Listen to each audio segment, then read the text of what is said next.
Hello বন্ধুরা, আমি বাঙালি রাঁধুনি আপনাদের স্বাগত জানাচ্ছি আজকে রেসিপিতে।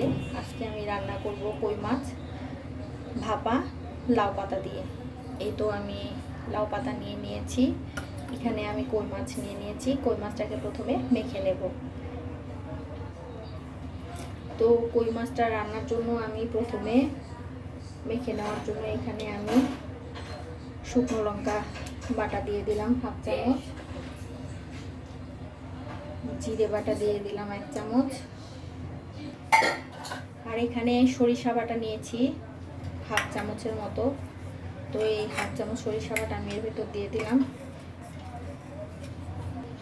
দিয়ে দেবো কয়েকটা চেরা কাঁচা লঙ্কা, দিয়ে দেবো স্বাদ মতো লবণ, দিয়ে দেবো 1 চামচ হলুদ গুঁড়ো, দিয়ে দেবো হাফ চামচ ধনে গুঁড়ো, আর দিয়ে দেবো সয়াবিন তেল।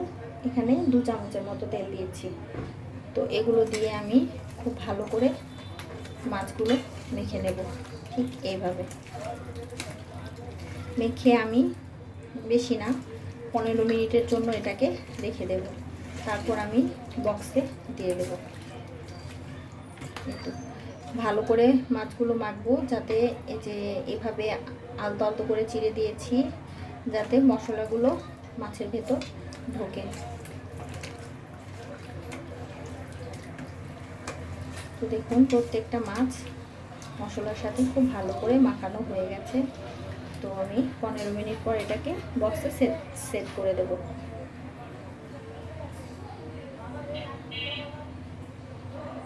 তো এবার আমি একটা বক্স নিয়ে নিয়েছি।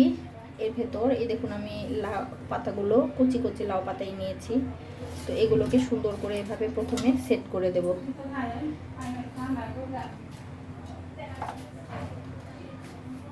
এরকম সুন্দর করে 3টে পাতা আমি সেট করে দেব। এই তো 3টে পাতা আমি সেট করে দিয়েছি।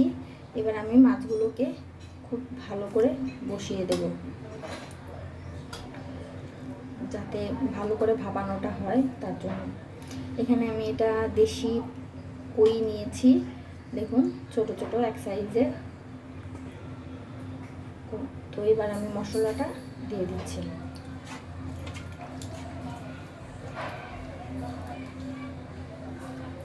মশলাটার ভেতর দিয়ে দিলাম। এরপরে যে মশলা ধোয়া যে পানিটা আছে, দেখুন এখানে কিন্তু অল্প একটু পরিমাণ পানি, এই পানিটা এর ভেতর দিয়ে দেব। দিয়ে এবার একটি বড় পাতা দিয়ে এটাকে আমি ঢেকে দেব। ঢেকে মুখটা বন্ধ করে দেব, দিয়ে বসিয়ে দেব। এই তো আমি কড়াইয়ে পানি অলরেডি গরম হয়েও গেছে। তো এবার আমি বক্সটা এরকম বসিয়ে দিলাম, আর এই বক্সটার উপরে একটা ভারী কিছু দিয়ে দেব, যাতে বক্সটা এভাবে ফিক্সডভাবে থাকে, নাড়াচাড়া না করে। এই তো দেখুন আমি ফিরে এসেছি একদম পুরো 30 মিনিট পর, মানে আধা ঘন্টা পর। তো এবার আমি এটাকে গ্যাসের চুলা বন্ধ করে দিলাম, আর আমি এটাকে নামিয়ে আপনাদের পরিবেশন করে দেখাচ্ছি। এই তো দেখুন, এই তো পাতাটা আমি সরাচ্ছি। এই দেখুন এই উপরের পাতাটা সরিয়ে দিলাম। দেখুন প্রত্যেকটা মাছ কত সুন্দর সেদ্ধ হয়েছে, আর এই তো এত সুন্দর গন্ধ বের হয়েছে। আমি আপনাদের প্লেটে পরিবেশন করে দেখাচ্ছি। এই তো দেখুন আমার কই মাছের ভাপানোটা একদম পারফেক্টভাবে হয়ে গেছে। এই তো গ্রেভিটাও একদম পারফেক্ট হয়েছে। আর এই যে লাউ পাতা দেখুন একদম সেদ্ধ হয়ে গেছে, একদম সেদ্ধ হয়ে গেছে। তো রান্নাটা যদি ভালো লেগে থাকে তাহলে প্লিজ চ্যানেলটাকে সাবস্ক্রাইব করে দেবেন। যারা ফেসবুক থেকে দেখছেন তারা ফলো করে দেবেন। সবাই ভালো থাকবেন, সবাই টেস্টি টেস্টি খাবার রান্না করে খাবেন। আজ এই পর্যন্তই, দেখা হবে অন্য আরেকটি রেসিপিতে। আর হ্যাঁ, অবশ্যই এটা গরম ভাতের সাথে খাবেন, তাহলে কিন্তু অনেক মজা লাগবে। টাটা।